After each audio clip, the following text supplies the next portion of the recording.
হচ্ছে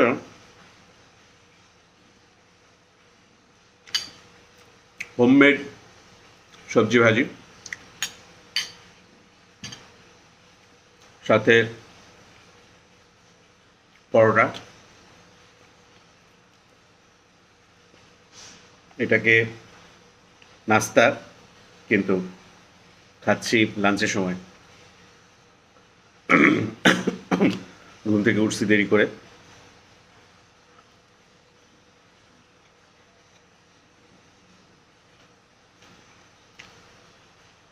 আগে এক সময়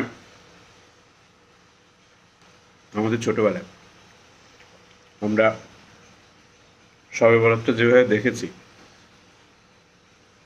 নানা রকম যুক্তি তর্কের কারণে এখন আর ওইভাবে হয় না,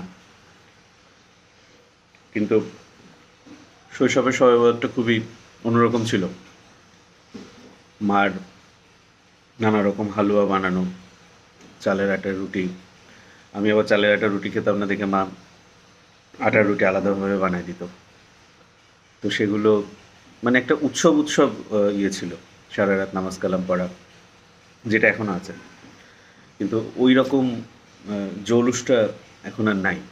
যাই হোক, এটা ধর্মীয় বিচার বিশ্লেষণে এখন এটা করা ঠিক না, কিন্তু খুব মিস করি কেন জানি ওই সময়টা।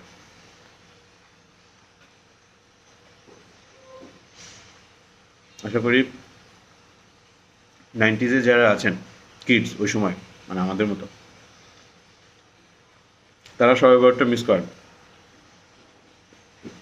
বাসায় বারান্দায় তারাবাতি জ্বালায় হাতে নিয়ে এসে কি মজা ছিল। এবং তারাবাতিটা শুধু শবে বরাতের সময়ই মনে হতো যে এটা খুব জরুরি একটা জিনিস। এখন আর ওরকম নাই। আমরাও বদলে গেছি, সময়ও বদলে গেছে, গবেষণাও অনেক আগায় গেছে। তো যাই হোক, সবাইকে পবিত্র শবে বরাতের খুশামদেদ মোবারকবাদ জানাই। রমজান সন্নিকটে আমাদের। পাশাপাশি আমি একটা ক্ষুদ্র ব্যবসায়ী, ব্যবসার অবস্থা খুবই খারাপ আমাদের। সব কিছু মিলে দেশের পরিস্থিতির কারণেই ব্যবসার অবস্থা খারাপ সব জায়গায়।